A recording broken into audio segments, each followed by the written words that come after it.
अस्सलाम वालेकुम नाजरीन, आप देख रहे हैं INN चैनल। मैं हूं शेख अहमद अली। इस न्यूज़ बुलेटिन में आइए नजर डालते हैं दिन भर की बड़ी खबरों पर। रियासती बजट बराए साल 2023-24 पर गवर्नर तेलंगाना डॉक्टर तमिलिसाई सौंदरराजन और भारत राष्ट्र समिति हुकूमत के दरमियान तातुल को हाईकोर्ट की तजवीज़ पर बातचीत के जरिए काबिल कबूल तरीके से हल कर लिया गया। बजट की मंजूरी के लिए गवर्नर को हिदायत देने की ख्वाहिश करते हुए रियासती हुकूमत की जानिब से दाखिल करदा दरखास्त की समाअत के दौरान अदालत ने दोनों फरीकैन को तजवीज़ पेश की कि वो बातचीत के जरिए मसले को हल करे। अदालत की इस तजवीज़ पर सरकारी वकील दुष्यंत दुबे और राजभवन के वकील अशोक आनंद ने बातचीत की। इस बात का फैसला किया गया कि गवर्नर बजट को मंजूरी देंगी और रियासती असेंबली का सेशन उनके खुतबे से शुरू होगा। दोनों फरीकैन के वकला ने इस बातचीत के बाद अदालत को इस बात से वाकिफ करवाया, जिसके बाद हुकूमत लंच मोशन पिटीशन से दस्तबरदार हो गई और इस केस को मुस्तरद कर दिया गया। दोनों फरीकैन की जानिब से अपने मौक़िफ़ में नरमी के बाद इस तनाज़े को हल कर लिया गया। हुकूमत गवर्नर के खुतबे के साथ बजट सेशन मुनक्किद करने पर राजी हो गई, जबकि गवर्नर ने बजट की मंजूरी से इत्तेफाक किया। इस मामले की समाअत के दौरान हाईकोर्ट की डिवीजन बेंच ने एडवोकेट जनरल से पूछा कि अदालत किस तरह गवर्नर को नोटिस दे सकती है। बेंच ने यह भी जानना चाहा कि हुकूमत और दस्तूरी अथॉरिटी के दरमियान तनाज़े में अदालत को क्यों घसीटा जा रहा है। हुकूमत की तरफ से रुजू होते हुए सुप्रीम कोर्ट के वकील दुबे ने दलील पेश की कि जब दस्तूर की खिलाफ वर्जी की जाए तो अदालतें मुदाखलत कर सकती हैं। उन्होंने सुप्रीम कोर्ट के फैसलों के नज़ायर भी पेश किए। ताहम अदालत ने दोनों फरीकैन के वकला को मशवरा दिया कि वो बातचीत के जरिए इस मसले को हल करें, जिस पर दोनों फरीकैन ने रजामंदी जाहिर की और बिलाखिर ये मामला हल हो गया। रियासती असेंबली का बजट सेशन 3 फरवरी से शुरू होने वाला है। गवर्नर बजट को मंजूरी नहीं दे रही थी, जिस पर केसीआर क़यादत हुकूमत को अदालत से रुजू होना पड़ा।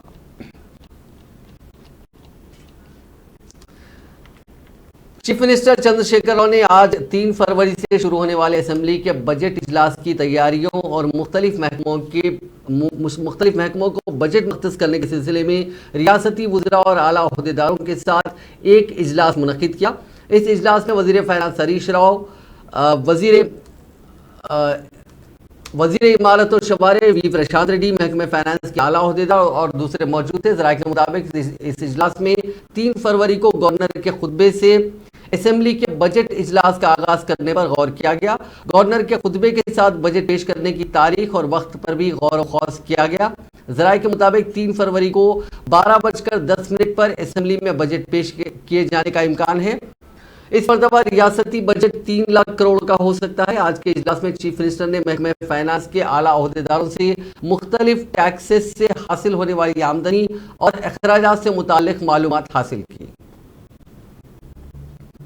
BRS के अरकान पार्लियामेंट ने मुतालबा किया कि गवर्नर के निज़ाम पर पार्लियामेंट में बहस होनी चाहिए। रुकन राज्यसभा केशव राव ने इल्जाम लगाया कि तेलंगाना के बजट के सिलसिले में अदालत की मदद लेनी पड़ी। उन्होंने मीडिया से बात करते हुए कहा कि तेलंगाना के अलावा दिल्ली, तमिलनाडु और केरल जैसी रियासतों में गवर्नर सिस्टम से मसाइल पैदा हो रहे हैं। उन्होंने मुतालबा किया कि विफाकी निज़ाम और विफाकियत से मुतालिक बहस पार्लियामेंट में होनी चाहिए। रुकने पार्लियामेंट नमा नागेश्वर राव ने कहा कि पार्लियामेंट के बजट इजलास में रियासती मसाइल को उठाया जाएगा। उन्होंने जोर देते हुए कहा कि किसानों की फसलों पर अकल तरीन इमदादी कीमत दुगनी नहीं की गई। उन्होंने कहा कि मुल्क में कई मसाइल हैं। नमा नागेश्वर राव ने मुतालबा किया कि बजट इजलास में सिर्फ बिलों की मंजूरी के लिए नहीं होना चाहिए, बल्कि अवामी मसाइल पर मबाहिस भी होने चाहिए। BRS के अरकान असेंबली ने आज बीजेपी और बहुजन समाज पार्टी को शदीद तनकीद का निशाना बनाया। आज एक प्रेस कॉन्फ्रेंस से खिताब करते हुए BRS के रुकन असेंबली गोवाला बालराजू ने कहा कि BSP के रियासती सदर RS प्रवीण कुमार BJP को फ़ायदा पहुंचाने के लिए काम कर रहे हैं और लोगों में मजहबी मुनाफरत पैदा करते हुए उन्हें लड़ाने की कोशिश की जा रही है। इन्होंने कहा कि दोनों ही पार्टियां तुलबा की तवज्जो अपनी जानिब अट्रैक्ट करने के लिए मुख्तलिफ हरबों का इस्तेमाल कर रही हैं। उन्होंने कहा कि उनके हल्के में BJP और BSP ने कई मसाइल खड़े किए हैं, लेकिन उसके बावजूद वो BJP से लगातार लड़ते रहेंगे।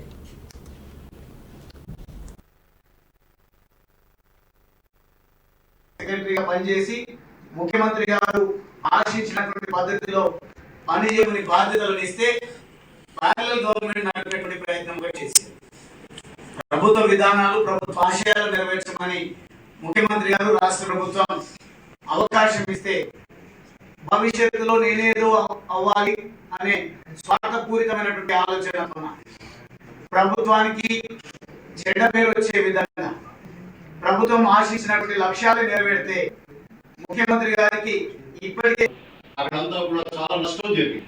ఫ్రెండ్స్ రావడం వల్ల చాలా నష్టం జరిగింది. చాలా మంది ఇల్లు కోల్పోయారు, వాళ్ళకు పొలాలు నష్టమైనాయి. వాళ్ళంతా కూడా విషాదంలో ఉంటే వివాద యాత్రలాగా గవర్నర్ గారు అక్కడికి వెళ్ళి కేవలం చాప పట్టినట్టు ఒక ఫోటో తీసుకోవడం, వాళ్ళందరితో కూడా ఫోటోల కోసం అక్కడ ప్రయాణం చేసినా కానీ వాళ్ళకు లాభం చేయడం కోసం ఎలాంటి వాళ్ళ విజిట్ అక్కడ లేకుండా పోయింది. మనం చూస్తా ఉన్నాం, ఎక్కడైనా కూడా చూస్తా ఉంటే కేవలం ఫోటోల కోసం. సార్ అక్కడికి వెళ్ళింది కదా ఆయన వచ్చి మనం తీసుకొచ్చి నెంబర్ 1 వ్యవసాయ అభివృద్ధిలో ఉందని. భారతదేశంలో పంపు సెట్లకు 24 గంటల కరెంట్ ఇస్తున్నది నెంబర్ 1 తెలంగాణ. భారతదేశంలో చనిపోయిన రైతుకి రైతు బీమా ఇస్తున్నది తెలంగాణ. రైతు బంధు ద్వారా ఎక్కడ ఇస్తున్నది ఇక్కడ ఓన్లీ తెలంగాణ. 7,000 కేంద్రాలు పెట్టి డబ్బులు వాళ్ళకి ఇమ్మీడియట్ గా వారం రోజులు ఇస్తున్నది తెలంగాణ. తద్వారా నెంబర్ 1 వచ్చిన అగ్రికల్చర్ గా India today December 22 report NITI Aayog report तो बीआरएस के कारगुजार सदर व वजीर बल्दी नजमुनस केटी रामाराव ने बिलवास्ता तौर पर गवर्नर के निजाम को बर्खास्त कर देने की वकालत की। सिलसिला में मीडिया से बात करते हुए केटीआर ने रियासती गवर्नर तमिलिसाई सौंदरराजन का नाम लिए बगैर उन्हें शदीद तनकीद का निशाना बनाया। उन्होंने कहा कि दस्तूरी ओहदे पर फायज रहने वाले गवर्नर सियासी बयान दे रहे हैं और राजभवन को सियासी मरकज में तब्दील कर दिया गया। इस तरह की हरकत से बाज आने की जरूरत है। उन्होंने कहा कि राजभवन में वजीर आजम की तस्वीर लगाई गई है। उन्होंने कहा कि जब गवर्नर का मुंतखबा ओहदा नहीं होता तो वो किस तरह सियासत कर सकते हैं। उन्होंने याद दहानी कराई कि नरेंद्र मोदी जिस वक्त गुजरात के चीफ मिनिस्टर थे उस वक्त उन्होंने ही कहा था कि सियासी कायदीन को गवर्नर ना बनाया जाए, लेकिन अब वो खुद ही राजभवन को सियासी आमाजगा बना दिए।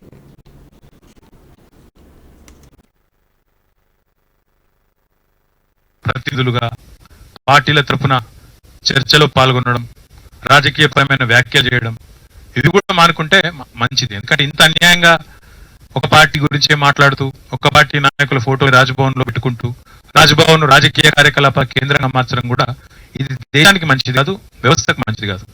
మోడీ గారేమో మన స్పీచ్ ఇచ్చిన చాలా గొప్ప స్పీచ్. మరి ఏది 75 ఏళ్ళు స్వాతంత్రం నిండిన తర్వాత ఏమన్నారు, అసలు ఈ దేశంలో బ్రిటిష్ కాలపు ఏమంటారు వాటిని స్లేవరీ పోవాలి, దాని ఆ చిహ్నాలు పోవాలి అన్నాడు. బానిస పోకడలు, ఆ బానిస చిహ్నాలు పోవాలి, అందుకే రాజ్పథ్ పేరును కూడా మేము కర్తవ్య పథాన్ని మార్చినాం అని చెప్పి మోడీ గారు గొప్ప స్పీచ్ ఇచ్చారు. మరి గవర్నర్ వ్యవస్థ కూడా బ్రిటిష్ వాళ్ళు పెట్టిందే. మరి అవి ఎందుకు ఉండాలో, అవి ఎందుకో, దానివల్ల ఉపయోగమైన దేశానికి. ఎందుకంటే మరి ఆయన ప్రైమ్ మినిస్టర్ ఏమో, చీఫ్ మినిస్టర్ ప్రైమ్ మినిస్టర్ ఏమో ప్రజలు ఎన్నుకున్న వాళ్ళు, గవర్నర్లు ఎవరు ఎన్నుకున్న వాళ్ళు. సర్కారీ కమిషన్ చెప్పింది, పూంచ్ కమిషన్ చెప్పింది. ఏం చెప్పింది? మేము ఎప్పుడు కాదు, మోడీ స్వయంగా చెప్పింది ముఖ్యమంత్రిగా. రాజకీయాల్లో ఉన్న వాళ్ళకు గవర్నర్ పదవులు ఇవ్వద్దు, 2 ఏళ్ల పాటు ఖాళీగా ఉంటేనే ఇవ్వాలి తప్ప ఇవ్వద్దు అన్నారు. మరి అలా పాటిస్తున్న మోడీ ప్రధానమంత్రి అయినాక ముఖ్యమంత్రి మోడీ ఏమో నీతులు చెప్తాడు, ప్రధానమంత్రి మోడీ ఏమో అదే నీతులను తుంగలో దొక్కుతాడు. గట్లున్నది ఇలా వ్యవస్థ. కాబట్టి మరి ఇవి ఏవైతున్నాయో బానిసత్వానికి చిహ్నాలుగా మోడీ గారే స్వయంగా అభివర్ణించిన చిహ్నాలు ఏవైతున్నాయో వాటికి సంబంధించి కూడా ఆయన ఆలోచించుకోవాలి. ఎందుకంటే ఆయనే చెప్పింది, నేను చెప్పాను. మొన్న ఆయననే 75 ఏళ్ళు నిండిన సందర్భంగా భారతదేశానికి స్వాతంత్రం వచ్చి చాలా గొప్ప స్పీచ్ ఇచ్చిండు. మరి గవర్నర్ అనే పోస్ట్ ఇప్పుడు అసలు గవర్నర్ అనేది ఏముంది? ఇవాళ భారతదేశంలో పార్లమెంటరీ ప్రజాస్వామ్య వ్యవస్థలో ప్రజలు ఎన్నుకున్న ప్రభుత్వాలు ఉంటాయి, ముఖ్యమంత్రి ఉంటారు, ప్రధానమంత్రి ఉంటారు. గవర్నర్ అనే పదవికి ఒకప్పుడు బ్రిటిష్ కాలంలో ఏమైనా అదం ఉండేది. ఎందుకంటే ఆనాడు वजीर इंफॉर्मेशन टेक्नोलॉजी केटी रामाराव ने आईटीसी लिमिटेड को तेलंगाना के मैन्युफैक्चरिंग हब के अलावा स्पेशल फूड प्रोसेसिंग जोन में agri and food processing unit कायम करने की ख्वाहिश की। उन्होंने मेदक में आईटीसी के असरी integrated food manufacturing and logistic के मरकज का इफ्तिताह किया। इस मौके पर केटीआर ने कहा कि Telangana special food processing zones में 10,000 एकड़ अराजी फराहम करने के लिए तैयार है। अपनी तिजारती सरगर्मियों में तौसीक के लिए आईटीसी से हुकूमत मुकम्मल ताउन करेगी। उन्होंने मुल्क जिले के बालापुर इंडस्ट्री लिमिटेड के आया के लिए आईटीसी को इक़दामात का तयक़ुन दिया। उन्होंने आईटीसी से दरख्वास्त की कि वो फूड प्रोसेसिंग यूनिट बिलखुसूस आलू के चिप्स के लिए मकामी किसानों से खाम माल की खरीदारी करे।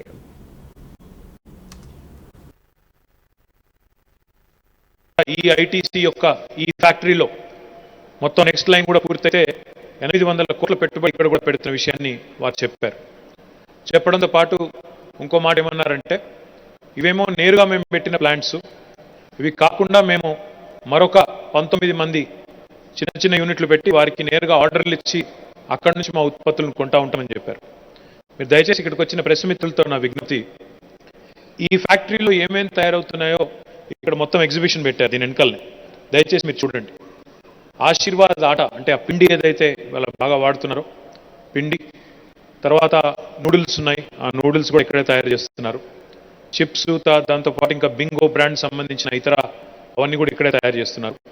వాటితో పాటు ఈ బిస్కెట్స్ కూడా చాలా వచ్చినాయి, సన్ఫీస్ట్ అని, అవన్నీ కూడా ఇక్కడే తయారు చేస్తూ ఉన్నారు. అంటే ఈరోజు తెలంగాణలోని మన తూప్రాన్, మన ముఖ్యమంత్రి గారి నియోజకవర్గమైన గజ్వేల్లో ఇంత పెద్ద యూనిట్ ఇక్కడ రావడం అనేది నిజంగా కూడా మనందరికీ.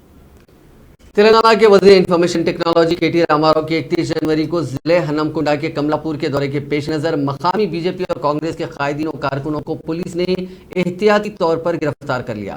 इतवार की शब से ही गिरफ्तारियों का सिलसिला चल पड़ा और कमलापुरम में पुलिस की भारी तादाद तैनात कर दी गई। इस अचानक गिरफ्तारी पर मकामी अपोजिशन के कायदी ने शदीद बरहमी का इजहार किया और पुलिस के रवैये पर सख्त बरहमी का इजहार किया। मंगल को वजीर मौसूफ करीमनगर से कमलापुर पहुंचेंगे, जहां वो मुख्तलिफ तरक्याती कामों की इफ्तिताई तकरीब में शिरकत करेंगे। KTR, MGP, Gurukul school, Kasturba Gandhi सरकारी जूनियर कॉलेज, डबल बेडरूम मकानात, कला संघ भवन, बस स्टैंड की तामीर, SC कम्युनिटी हॉल की तामीर का संग बुनियाद रखेंगे और इफ्तिताई तकारीब में भी हिस्सा लेंगे। रियासती वजीर ज़राअत निरंजन रेड्डी ने वाज़ेह किया कि तेलंगाना में आबी वसाइल को अवलीन तरजीह दी जा रही है। वजीर मौसूफ ने कहा कि KCR ने तेलंगाना के जोग्राफियाई फ़वाइद से फ़ायदा उठाने के और पानी की एक एक बूंद से इस्तेफादे के इक़दाम किए। उन्होंने मीडिया से बात करते हुए कहा कि रियासती हुकूमत की जानिब से बड़े पैमाने पर प्रोजेक्ट्स की तामीर के काम किए जा रहे हैं, तालाबों को बहाल किया जा रहा है और चेक डैम्स भी तामीर किए जा रहे हैं। उन्होंने कहा कि हिंदुस्तान में एक इख्तिराई तजुर्बा है। वजीर मौसूफ ने वनपति मंडल के चिटियाला गांव का दौरा किया। इस मौके पर उन्होंने चेक डैम का मुआयना किया। तेलंगाना पब्लिक सर्विस कमीशन ने ग्रुप 4 की जायदादों पर तकर्रुरात के सिलसिले में दरखास्तों की तारीख में तौसी की है। दरखास्तों की अदखाल की आखिरी तारीख 30 जनवरी थी, ताहम इसमें तौसी करते हुए 3 फरवरी को शाम 5 बजे तक तौसी दी गई है। कमीशन को अब तक 8,47,277 दरखास्तें मौसूल हुई हैं। तेलंगाना में ग्रुप 4 की 8,039 जायदादें खाली हैं, जिन पर तकर्रुरात के सिलसिले में कमीशन की जानिब से नोटिफिकेशन जारी किया गया। मई में तकर्रुरात का अमल मुकम्मल किया जाएगा। कामारेड्डी मास्टर प्लान के मसले की आज हाईकोर्ट में समाअत की गई। प्रजा शांति पार्टी के सदर के पॉल ने यह दरखास्त दाखिल की थी। पॉल ने इस मास्टर प्लान पर एतराज़ात करते हुए अदालत में बहस की। उन्होंने अदालत के इल्म में इस बात को लाया कि किसानों से मुशावरत के बगैर ये मास्टर प्लान तैयार किया गया। उन्होंने कहा कि बल्दिया की काउंसिल ने भी इस मास्टर प्लान को मनसूख कर दिया है। इस पर रद्दमल जाहिर करते हुए हाईकोर्ट ने हुकूमत को हिदायत दी कि वो मास्टर प्लान की तफसीलात अदालत में पेश करे। अदालत ने इस मामले की आइंदा समाअत 18 फरवरी तक मुलतवी कर दी। निजामाबाद कलेक्ट्रेट में सरपंच और उसके शोहर ने खुदसोजी की कोशिश की, जिससे सनसनी फैल गई। देहात में अंजाम दिए गए तरक्याती कामों के बिल्स की रकम की अदम वसूली पर नंदीपेट के सरपंच वानी ने अपने शोहर के साथ मिलकर जिस्म पर पेट्रोल डाल दिया और खुदसोजी की कोशिश की। तहम वहां मौजूद पुलिस मुलाजिमीन फौरी हरकत में आते हुए उनको ऐसा करने से रोक दिया। इस मौके पर उन्होंने कहा कि तरक्याती कामों के सिलसिले में उन्होंने 2 करोड़ रुपए तक का कर्ज लिया था। तहम कर्ज की रकम बढ़कर 4 करोड़ हो गई। उन्होंने इल्जाम लगाया कि नायब सरपंच और वार्ड अरकान बिल्स की मंजूरी में रुकावटें पैदा कर रहे हैं।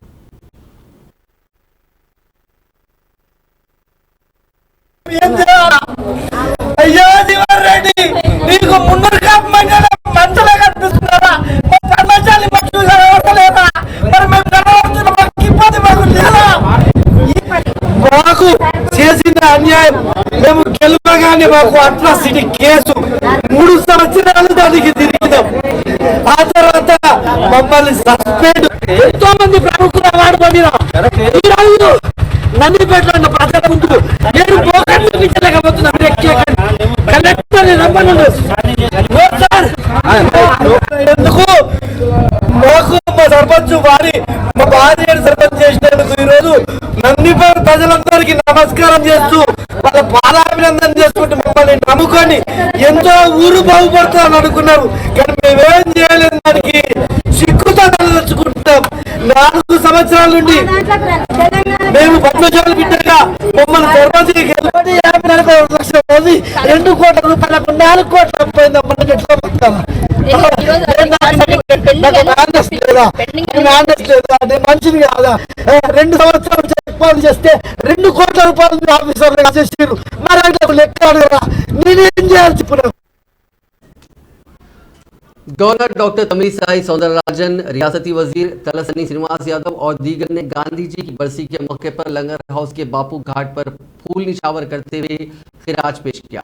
गवर्नर ने मुल्क के लिए गांधी जी की खिदमत को याद किया। कांग्रेस पार्टी की तरफ से साबिक सदर पीसीसी हनुमंतराव, पीसीसी के सीनियर नायब सदर एस चंद्रशेखर और दीगर ने बापू घाट पर खिराज पेश किया। उन्होंने कश्मीर से कन्याकुमारी तक 134 जिलों के दौरान भारत जोड़ो यात्रा के तहत 4080 किलोमीटर की तकमील पर राहुल गांधी की सताइश की। उन्होंने कहा कि गांधी जी की आज़ादी की जद्दोजहद से जज्बा हासिल करते हुए राहुल गांधी ने इस यात्रा का आगाज किया। उन्होंने अवाम के नाम राहुल गांधी के खत को भी पेश किया। साथ ही बापू घाट पर बीजेपी और बीआरएस हुकूमतों के खिलाफ तैयार करदा चार्जशीट भी पेश की गई। ये चार्जशीट पार्टी के हाथ से हाथ जोड़ो यात्रा के दौरान अवाम के दरमियान ले जाई जाएगी। वहीं गांधी भवन में भी आज गांधी जयंती तकरीब का एहतमाम किया गया। कांग्रेस पार्टी के कारगुजार सदर अंजन कुमार यादव ने परचम कुशाई की। उसके बाद महात्मा गांधी के मुजस्समे पर फूल निछावर करते हुए उन्हें खिराज पेश किया गया। आरजी सेक्रेटेरिएट BRKR भवन में यौम शोहदा मनाया गया। रियासती हुकूमत के ओहदेदारों और मुलाजिमीन ने गांधी जी के पोर्ट्रेट पर गुलाए अकीदत पेश किया और उनके एहतराम में 2 मिनट की खामोशी मनाई। स्पेशल चीफ सेक्रेटरी महकमे बकी सुनील शर्मा, महकमे कानून के सेक्रेटरी नरसिंह राव और दीगर ओहदेदार इस मौके पर मौजूद थे।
तेलंगाना स्पीकर असेंबली पोचाराम श्रीनिवास रेड्डी, सदनशीन कानून साज काउंसिल गुत्ता सुखेंद्र रेड्डी, रुकने कानून साज काउंसिल फारूक हुसैन और सेक्रेटरी असेंबली ने असेंबली के अहाते में महात्मा गांधी के मुजस्समे पर फूल मालाएं पेश करते हुए उन्हें खिराज अकीदत पेश किया। इस मौके पर बात करते हुए असेंबली के स्पीकर पोचाराम श्रीनिवास रेड्डी ने बताया कि वज़ीर आला चंद्रशेखर राव ने महात्मा गांधी ने जो ख्वाब देखे थे उसे पूरा करते हुए रियासत के हर देहात की तरक्की को मुमकिन बनाया। स्कूलों का क़याम अमल में लाया गया। इसके अलावा हर ग्राम पंचायत की शाहराओं की तमीर के अलावा दवाखाने कायम किए गए। वज़ीर इंफॉर्मेशन टेक्नोलॉजी KT रामाराव ने कहा है कि 75 साल पहले आज ये दिन दहशतगर्दी ने आज़ाद हिंदुस्तान में पहली मरतबा अपना बदसूरत चेहरा गॉडसे के तौर पर दिखाया। हमें ये याद करना होगा कि गांधी जी की 75वीं बरसी के मौके पर हम बापू के अमन और फिरकावाराना हम आहंगी के नजरियात पर अमल करते हुए उनको बेहतर खिराज पेश कर सकते हैं। सोशल मीडिया के अहम प्लेटफॉर्म ट्विटर पर सरगर्म KTR ने आज गांधी जी की बरसी के मौके पर यह ट्वीट किया। गांधी जी की 75वीं बरसी के मौके पर तेलंगाना के वजीर सेहत हरीश राव ने उनको भरपूर खिराज पेश किया। उन्होंने सोशल मीडिया के अहम प्लेटफॉर्म ट्विटर पर अपने बयान में कहा कि मुल्क के लिए बापू की अजीम कुर्बानी, उनकी तालीमात, अदम तशद्दुद के लिए उनके अकायद और उसूल हर हिंदुस्तानी को सही राह दिखाने का काम जारी रखेंगे। हरीश राव ने गांधी जी के मुजस्समे पर गुलाए अकीदत पेश करते हुए उनकी तस्वीर को भी पोस्ट किया।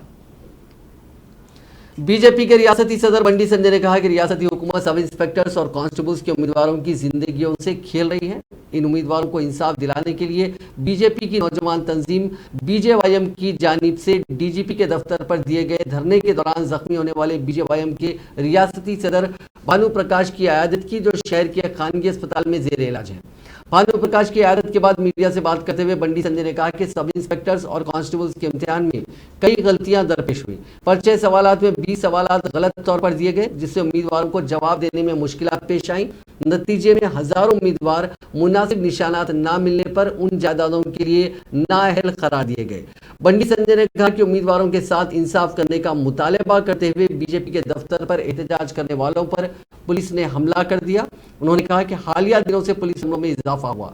बीजेपी सदर ने कहा कि मरकजी हुकूमत की जानिब से तकर्रुर होने वाले आर्मी से ज़ायद शराइत तेलंगाना के महकमे पुलिस में रखे गए, जिससे उम्मीदवार उन जायदादों के लिए अहल नहीं हो पा रहे हैं।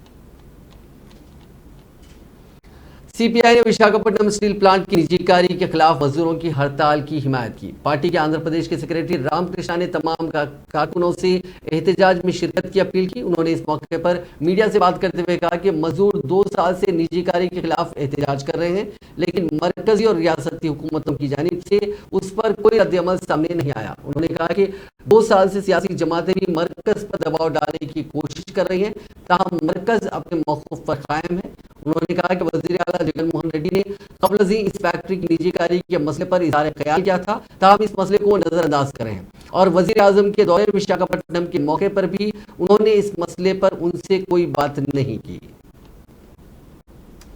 आंध्र प्रदेश के chief minister YS Jagan Mohan Reddy के तैयारे में तकनीकी खराबी पैदा हो गई, जिसके नतीजे में उस तैयारे को इमरजेंसी लैंडिंग करवानी पड़ी। तफसीलात के मुताबिक जगन मोहन रेड्डी के इस तैयारे में गन्नावरम एयरपोर्ट से उड़ान भरने के कुछ ही देर बाद पायलट ने तकनीकी खराबी महसूस की, जिसके बाद उसने चौकसी का मुजाहरा करते हुए तैयारे की गन्नावरम एयरपोर्ट पर इमरजेंसी लैंडिंग करवाई। बताया जाता है कि जगन मोहन रेड्डी दिल्ली जा रहे थे।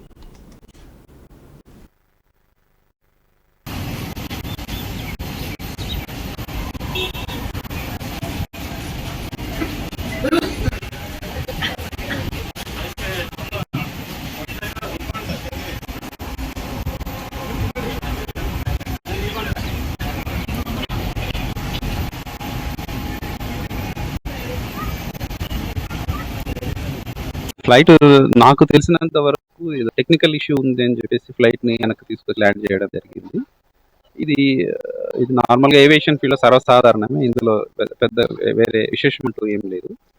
ఫ్లైట్లో ఎటువంటి చిన్న ఇష్యూ ఉన్నా కూడా వెంటనే పైలట్ డెసిషన్ తీసుకొని వెంటనే బేస్కి రావడం జరుగుతుంది.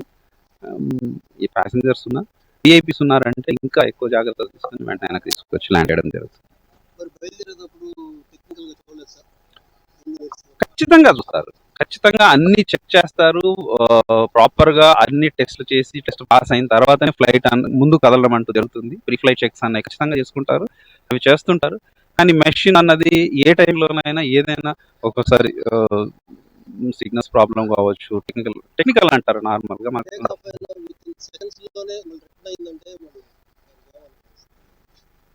ఇందులో మనం పెద్దగా దీనికి వేరే కారణాలు ఏమి ఆపాదించడానికి అవకాశం లేదు. ఎందుకంటే టెక్నికల్ అన్నది ఎలాగా జరుగుతాయో అలా జరుగుతూ ఉంటాయి అంతే. నార్మల్ ప్రతి ఫ్లైట్లో అంటే నార్మల్గా జరిగే అవకాశం ఉంటుంది.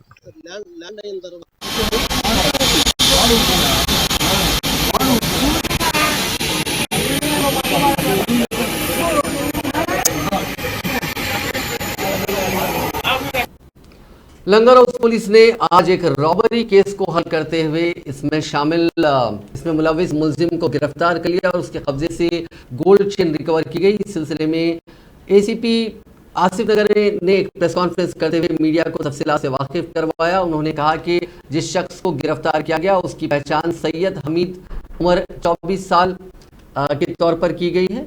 ये मेहदीपट्टनम का रिहायशी है। हालांकि ये नेटिव ऑफ निजामाबाद है, ये असल में निजामाबाद का रहने वाला है।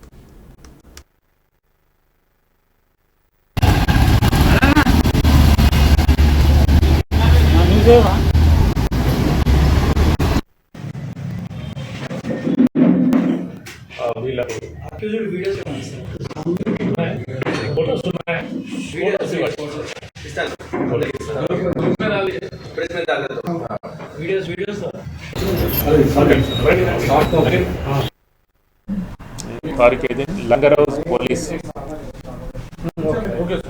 आज 30 जनवरी के दिन Langar Houz police led by SHO Srinivas, detective inspector Mujibur Rahman, SI Raghavendra Swamy और उसका टीम मोहम्मद मिनहानुद्दीन खान, वल्लभ कृष्णा एंड अरविंद कुमार, ये लोग मिलकर एक अच्छा केस को डिटेक्ट करें। ये इसमें सैयद हमीद बोल के एक करीब 25 साल का एक आदमी को अरेस्ट करें। ये मैंने 23 तारीख के दिन 23 जनवरी के दिन लंगर हाउस ओम नगर में एक अपार्टमेंट में 3rd फ्लोर में जाके food delivery boy food order करे आप लोग। उसमें एक औरत थी, करीब 60 साल की औरत थी। अंदर से बोल्ट कर ली दरवाज़ा उन्होंने डोर नॉक करके बोला कि मैं आप लोग फूड डिलीवरी करें, मैं फूड ऑर्डर करें, मैं डिलीवरी करने के लिए आया। तो वो औरत हम तो ऑर्डर नहीं करें बोल के बोली वो ये आदमी को, सैयद हामिद को। उन्होंने बेटा से भी बात करी, क्यों बोलता औरत एक ही थी घर में, बेटा से भी बात करें, आप लोग कुछ ऑर्डर करें क्या फूड हमारे लिए, बोले तो नहीं करें। नहीं फिर उधर इधर फिरा, ये आपका फ्लैट का नंबर यही है ना, इसके लिए आया मैं। बोले तो ये करीब एक आधा घंटा 40 मिनट के बाद डोर खोली हूँ। डोर खोलने के बाद हेलमेट पहन के ही है, शुरू से हेलमेट पहन के ही हूँ। अंदर जाने के बाद 1-2 मिनट के बाद एक चाकू बताया, औरत को हेलमेट पहन के था, चाकू बता के घर में वो एक ही औरत थी, चाकू बता के वो चेन ले लेके चले गए, गोल्ड चेन 2.25 तोलास का गोल्ड चेन लेके गए। इमीडिएटली कंप्लेंट आने के बाद हम पूरा श्रीना ऑफेंस को विजिट करें, टीम्स फॉर्म करें, टपाचपुत्रा, लंगर हाउस और गोलकोंडा से भी क्राइम टीम्स को पुलिस स्टेशन बुला के टीम्स फॉर्म करके आपके CCTV कैमरास वेरीफाई करें। फिर बाद में ये केस को टेक्निकली और मैन्युअली दोनों तरह में इस केस को वर्कआउट करके आज ये सैयद हामिद, इसका उम्र 24 ईयर्स है, डिलीवरी बॉय के जैसा काम करता, नेटिव ऑफ कामारेड्डी है। यहाँ पे संतोष नगर में एक हॉस्टल में रहता, प्राइवेट काम करते रहता है, उसमें डिलीवरी बॉय के जैसा भी काम करते रहता हूँ, उन्होंने ये काम कर रहा हूँ। एक्चुअली ये केस इम्पोर्टेंस इसका हालत नशा में एक नौजवान ने सड़क पर रात देर गए हंगामा आराई की और हालत नशा में गाड़ियां चलाने वालों के खिलाफ मुहिम चलाने वाली ट्रैफिक पुलिस से उलझ पड़ा। यह वाकया तेलंगाना के हनुमकोंडा जिले के काकतिया यूनिवर्सिटी जंक्शन के करीब कल शब पेश आया। इस मुहिम के दौरान ट्रैफिक पुलिस ने उसको रोक दिया और हालत नशा में होने का पता चलने पर उसकी बाइक को जब्त करके हनुमकोंडा पुलिस स्टेशन मुंतकिल कर दिया, जिस पर उसने पुलिस पर शदीद बरहमी का इजहार किया और उसकी बाइक उसको वापस करने का मुतालबा किया। इस वाकये का वीडियो सोशल मीडिया के मुख्तलिफ प्लेटफॉर्म्स पर तेजी के साथ वायरल हो गया। जलगांव जिले में पेश आए सड़क हादसे में 4 अफराद शदीद जख्मी हो गए। यह हादसा जिले के रघुनाथपल्ली के करीब पीर की सुबह उस वक्त पेश आया जब आरटीसी बस के ड्राइवर ने उसका तवाजुन खो दिया और ये बस दूसरी आरटीसी बस से टकरा गई। इत्तला मिलते ही पुलिस वहां पहुंची, जिसने मकाम हादसा पहुंचकर इमदादी कार्रवाई शुरू की। जख्मियों को इलाज के लिए फौरी तौर पर अस्पताल मुंतकिल किया गया, जबकि बकिया मुसाफिरीन को दूसरी गाड़ियों के जरिए उनकी मंजिल के लिए रवाना कर दिया गया। सड़क हादसे में तेलंगाना आरटीसी बस के 30 मुसाफिरीन महफूज रहे। यह हादसा उस वक्त पेश आया जब महबूब नगर से श्रीसैलम जाने वाली बस के ड्राइवर ने उसका तवाजुन खो दिया और यह बस आंध्र प्रदेश के श्रीसैलम घाट के रोड के दीवार से टकरा गई। इस हादसे के नतीजे में दीवार को नुकसान पहुंचा, ताहम कोई भी मुसाफिर जख्मी नहीं हुआ। पुलिस ने तेलंगाना के भद्राद्री कोत्तगुडम में जिस्म फरोशी के अड्डों पर छापे मारते हुए नाबालिग लड़कियों से जिस्म फरोशी करवाने वालों को गिरफ्तार कर लिया। ये अड्डे जिले के मुख्तलिफ पुलिस स्टेशन के हुदूद में चलाए जा रहे थे। पुलिस ने इस कार्रवाई के दौरान 15 नाबालिग लड़कियों को बचाया। पुलिस इस कारोबार को चलाने वाले ऑर्गेनाइजर से पूछगछ कर रही है ताकि ये पता चलाया जा सके कि मजीद किन किन मकामात पर ऐसे अड्डे चलाए जा रहे हैं। नाजरीन, इस न्यूज बुलेटिन में बस इतना ही। आप देखते रहिए INN चैनल।